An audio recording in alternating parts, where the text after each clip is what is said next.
And we welcome Hilde McQueen to the third day of the Readers Appreciation event. And I'm going to let you guys take it all away, but first let me show the, oh Lord. Ooh, this is interesting. First time that's happened. And I have to share, can I share the screen with mine being off? Can you all see this? Yes. Okay. Yes.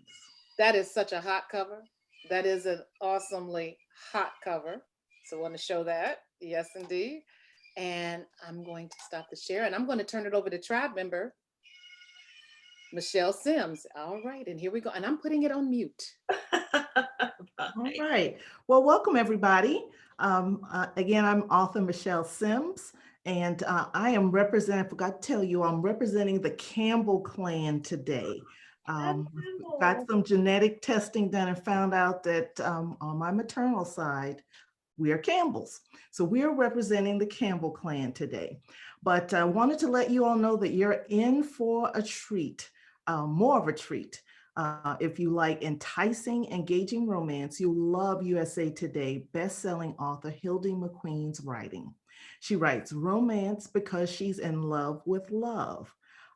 As an author of romance and Highland historical, Western historical, and contemporary romance, she writes something for every reader to enjoy. Hilde is a very busy author, and notably the creator of the Shades of Blue series, the Laurel Creek series, Bride for All Seasons, The Forest of Nashville, and the Highland Medieval series, to name a few.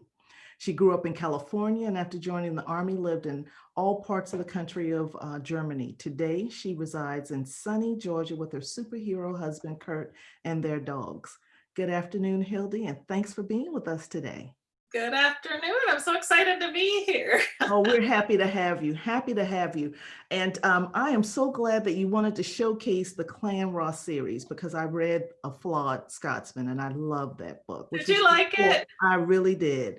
It was book 4 in the series. And I, again, having visited Scotland, I'm not sure if I got the name, the how to pronounce it correctly, but Rory and Esme are the hero and heroine. Okay. Well, and as I understand, that book was released in October of this year, and that you also have some other books in the series that will be coming out? Right. It's a 6-book series, actually. Okay.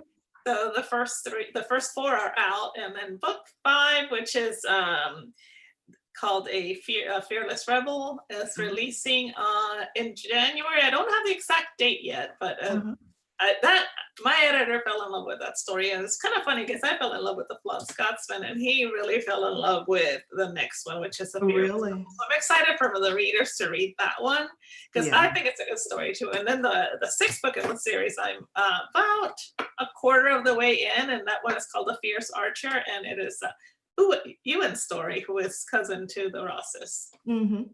Yes. Fantastic. Well, and so, and as I understand, you were going to give us an opportunity to introduce us to the Ross clan with a reading, or if not, I've got plenty of questions to ask you. Well, I have a very short reading, so if you want to ask me a few questions afterwards, it's not a very long reading. I just want to do it kind of setting the scene. And the book that I'm reading from is the very first book in the series, and it probably looks on here backwards. Oh, the little flowers got in the way. I got to try to find a Scottish looking background to put on here. So the first book in the series is a Heartless Laird. And to set up the scene, he becomes Laird without warning because his father is killed suddenly by the MacLeods. The son to the Laird kills him really without any reason. The boy is kind of messed up in the head, really. That's what's wrong with him. There's he just decides to kill this Laird, and it starts a chain of events that's going to affect the lives of not only his own clan, of course, Clan Ross, and it's going to involve another big clan that's going to try to, the Mackenzies, who are the biggest clan in the Highlands, who try to get involved in this clan's battle. Yes. So the heroine's name is Elspeth.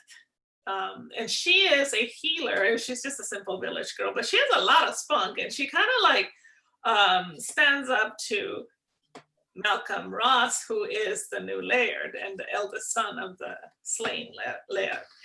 And she, the first time she comes across him, she kind of confronts him about a man who's one of the warriors that's healed in the battleground. And he's like, yeah, throw him in the back of the cart and we'll take him back to the keep. If he's still alive when we get there, then we will, take care of him. If not, well, he was meant to die. And she's like, no, I'll take him.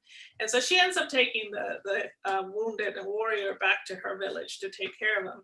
So that is her first confrontation. But I like to add a little bit of humor, a little bit, because I'm not a serious person. So whenever these people are like, there's clan battles, there's death, there's all this going on. And I'm like, in the middle of it, people were still people. Yes. And even though he's this larger than life layered, there's still a part of him that can be reached. Mm-hmm. So although people he seems so unapproachable that most people won't come near him, she kind of sees him that way, but at the same time, she's like, whatever, I'm still gonna stand up for what I think is right. So on this scene, Elspeth is gone to the forest to gather healing herbs, and she brings her younger brother along because as a chaperone, and of course to have her back because she is a woman back in medieval times, and also there's all these wars going around, and her small village is kind of caught in between. They're neutral, they're not part of the clan wars, but they're kind of in danger because people could come in there and attack. Mm-hmm. So this is taking place as they are walking through the forest, and she is gathering herbs. Since the battling of clans, her father insisted Connor accompany her to gather herbs, which was bothersome since he had little patience for it. Elspeth mused at how, since the war between the clans had begun, her sense of accomplishment and healing had ended. The fulfillment of helping those in need lost its luster in the face of the clan battles. Yes, she still wanted to help the wounded and injured and did her best to get there in time to save lives. However, the needlessness of it all made her downhearted. That men did this to one another was heartbreaking. Upon spotting a rather large patch of herbs, she crouched down and placed her basket on the ground. Connor, can I borrow your knife? When there was no reply, Elspeth looked up to find that the rascal had left. She huffed in annoyance. Not that she was scared to be in the forest alone, but more because her father threatened that she'd not be allowed to forage without Connor along. Connor, she hissed and waited. The wind in the trees and the rustling of the leaves were accompanied by another sound. Splashes. It was the unmistakable sound of someone swimming. Her brother must have gone for a dip. He cannot very well watch over me from the loch, Elspeth said, lifting her skirts and stomping towards the water's edge. She searched the ground for a stick or a stone to throw at her annoying brother. Triumphant at finding a short, thick branch, she put her basket on the ground again, crouched down, and snuck toward the water's edge. Hiding behind a fallen tree, she rose up enough to peek over it. A long arm extended out of the water, followed by a second. When he dove, his bottom lifted out of the water and then disappeared. Elspeth's lips curved. When he turned around, she threw the branch and hit him right on the rump. Giggling, she moved closer, this time hiding behind a bush. Once again, he swam back in the opposite direction, and when he dove, she threw the stick with all her might. At the satisfying whomp, she fell to the ground laughing. There was splashing, cussing, and wild slapping as he came out of the water. Elspeth could barely get her breath. That is what you get for not watching over me. She couldn't see past the tears of mirth. A shadow came across her, but she couldn't stop laughing long enough to look at him. Connor was silent, probably figuring out how to get her back. But he would never lay a hand on her. Their father had never allowed it. When he pulled her up by her arms and threw her over a shoulder, she sputtered, "What are you doing?" Since when had Connor gotten so strong? He headed to the water, carrying her with ease. Elspeth bounced on his shoulder. "Connor put me down this instant." "I am not Connor," the man said. Then without hesitation, he tossed her into the loch. Eyes wide, all mirth evaporated. She turned wild in the air and caught a glimpse of who'd thrown her just as she hit the water. An entirely naked Malcolm Ross stood on the bank with a murderous expression. Stunned at the situation, Elspeth was not prepared for what happened next. She hit the water and sank like a stone. Although she could swim like a duck, it was impossible to untangle herself from the long skirts that floated up and over her head. She struggled wildly, attempting to free herself in a rising panic. Not only had she just hit one of the most feared warriors with a stick, but now said man was probably taking great satisfaction in watching her being drowned by her own skirts. So that's it. So I really enjoyed writing this scene because I just thought it was, kind of added a little bit of mirth while you're still wondering at the end of that scene. It's like, well, is he really going to let her drown? I mean, he's not, but it makes you wonder. Yeah. And there's so much texture to all of the characters in the Ross clan but beneath it, there's always something beneath the surface of each character, especially the male characters. And I really like that part of it. It's almost like you created them like layers in an onion, and you had to unpeel them to kind of get a sense of what the character was all about. I really like writing the male perspectives and getting in deep under them and finding out who they really are, because on the surface, I do write very, very alpha males. Almost all of my heroes are alpha, and almost like the kind that you're like, not sure that I like them. They're right on that edge, but I bring them back just a little bit because, like with Malcolm, you see how the things that he tells her, that the way he allows her to comfort him, when most people he just keeps at arm's length and is such a jerk to people. Like even his own warriors, he's like, well, you know what, the warriors are going to die in battle. That's what they expect. He didn't really seem to care much about it. But then when it comes to her, he does reveal some of his more his vulnerabilities. Well, and was it Elspeth that softened him in book 4? You saw a little bit more of his humanity and not as much of the intensity and that drive. What do you think? Kind of what was his character journey? Well, his journey is that he was groomed to be layered, but when he did not expect it to happen so soon, because his father was still young and healthy, and they weren't really at war or anything. So there was no conditioning of him thinking, I'm going to be layered soon. He still expected to have a life ahead of him of getting to live, mess around, do his thing, be young. And when his father dies, I think a part of him his heart hardened, because he was so angry that someone took his father from him, but also at the fact that they not only stole his father, but they pretty much stole the life he expected to have. So once he accepts the fact, well, I'm layered now, and he starts through the arc, I think, across the books, so you see him soften and fall more into the role like his father was. His father was a very fair ruler, not one that was as hard as he was in the very beginning. And then you see that, I think it was Elspeth pretty much that softened him, but also the hardships that his brothers went through, and having to realize that he had to be there for them. Okay. So I do like torturing them. And you do it well. Well, I wanted to switch a little bit and talk about Regency and Color. And it's been described as an enchanting collection of Regency romance novellas featuring a diverse cast of heroes and heroines of color. One reviewer has gone on record by saying it is a masterpiece of Regency romance storytelling. And as I understand, you've contributed to that with Gabrielle Brown and with my good friend Amy Quinton. She and I are in the same RWA group. So can you tell me a little bit about your story? Give us a little bit of a snippet. And as I understand, it's coming out in January. Yes. Well, switching to Regency is very difficult because I write medieval and medieval Scotland, which is a very raw part of history. Switching to Regency, it's a super rich part of history. And with that comes a lot of rules of society and how they dressed and how they acted and things they said. So I had to do a lot of research and learn, but I had written a book called The Appeal of an Elusive Viscount for another anthology, which that one is available now. And then I wrote the sequel to that, which is The Seduction of Mr. Yarnsby, which will be out right around the time that Regency and Color comes out. When they asked me about Regency and Color, I'm like, well, you know what? I don't really write that much Regency, and I don't write characters of colors, but I really have been wanting to, other than in contemporary, I have written them there, but in historical, because I just haven't done the research for it. So I thought, you know what, I'm going to link it to that series. And I wrote a book. Actually, I'm almost done with it. I'm still kind of finishing it up.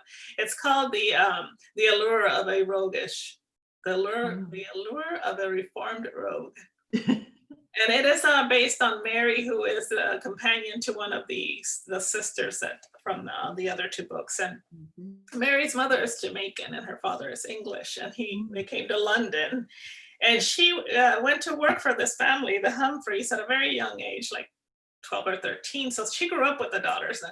The funny part about the Humphreys is that they're very, very, very, they're wealthy, but they're not part of the aristocracy. So they have very relaxed rules. And that made it easier for me because I don't know about all those rules and everything. So she shares a bedroom with her, the girl that she's a companion to. She's been raised when the seamstress comes over to make everybody dresses, she gets one too. And so, she never really considered marrying, because she's like, well, who am I going to marry? I can't really marry someone of their level, but if I marry someone that's in service to them, then that's not the life I'm used to.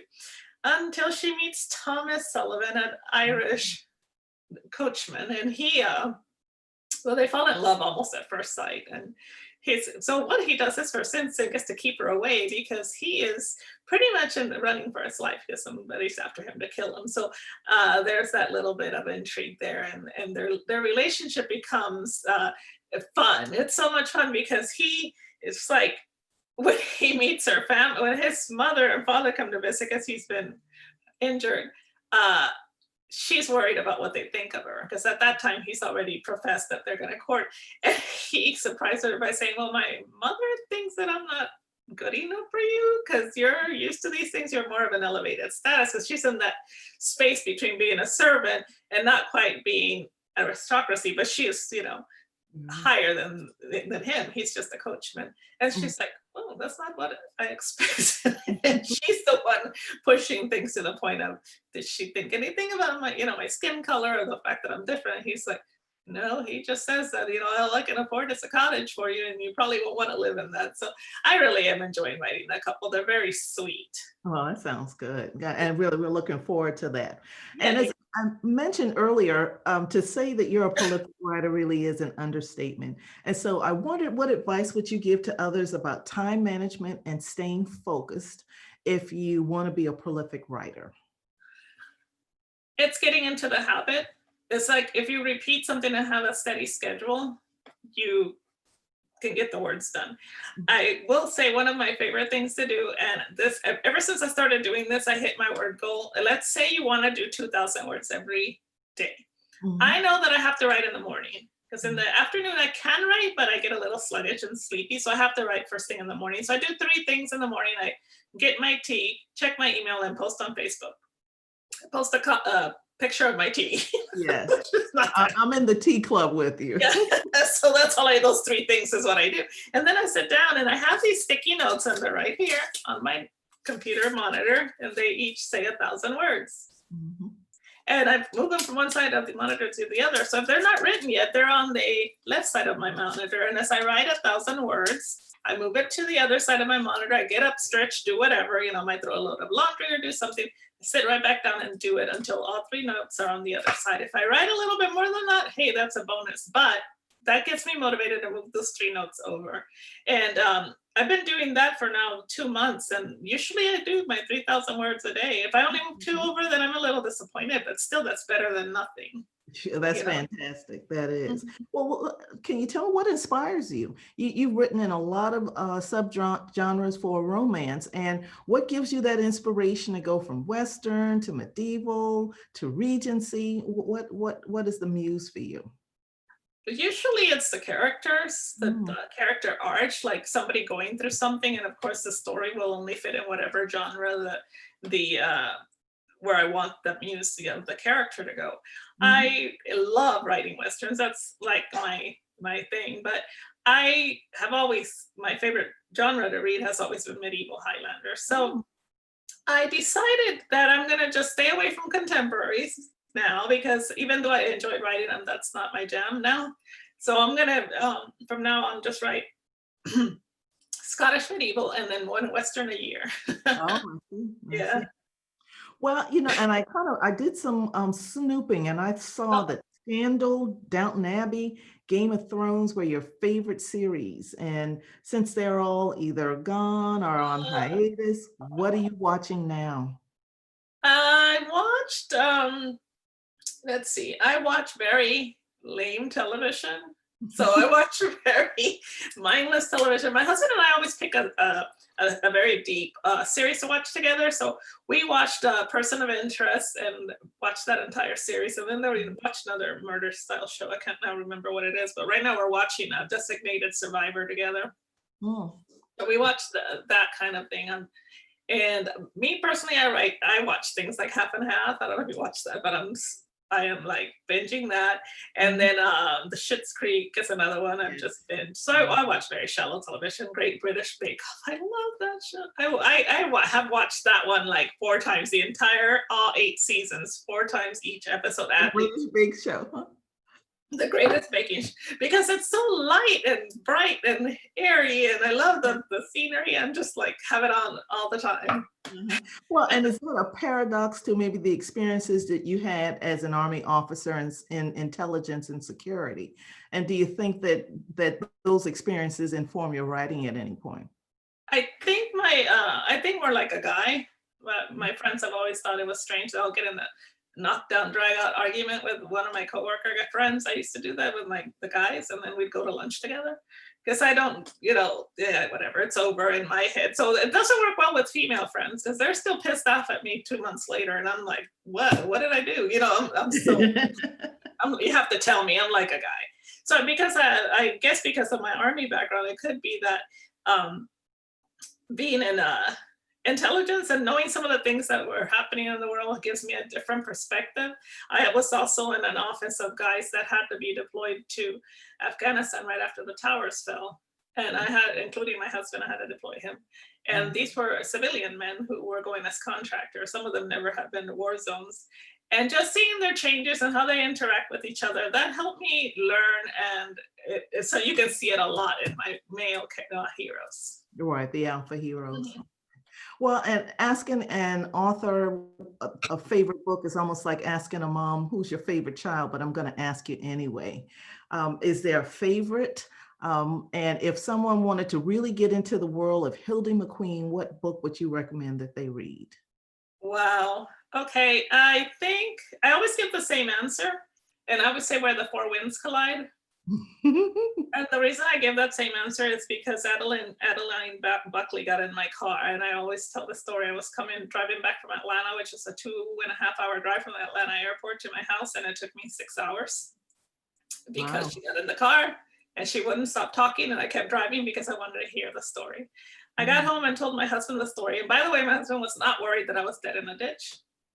So I came home and I said, sit down, I gotta tell you the story. I told him the story, and 4 hours later, he's sitting there with his mouth open and he said, you gotta write it. And that story to this day is probably my favorite one that I have written. It was easy to write. I wrote it like in 2 or 3 weeks. I just had to write it. Yeah. Where the Four Winds Collide, and you can find that on Amazon. Well, and how can the readers get in touch with you? How can you on social media? Oh yeah, I'm very active on Instagram and Facebook, so definitely find me there. And my dogs are barking, I'm sorry. And yeah, so that's the best way to catch me is on Facebook and Instagram. Okay.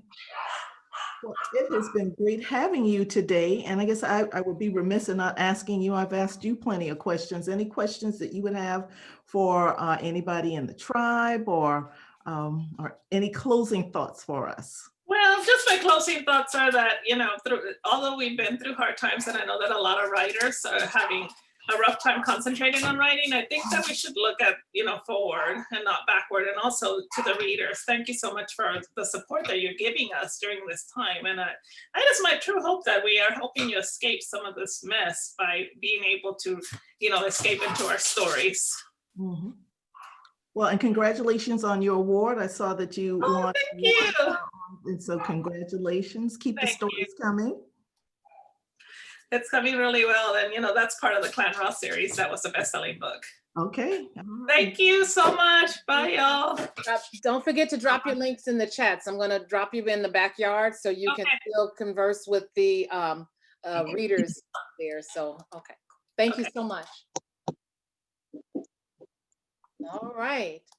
And thank you so much, Michele. I'm gonna put you in the backyard as well. I've got the next person on deck and we're gonna get situated really quickly. Hold on.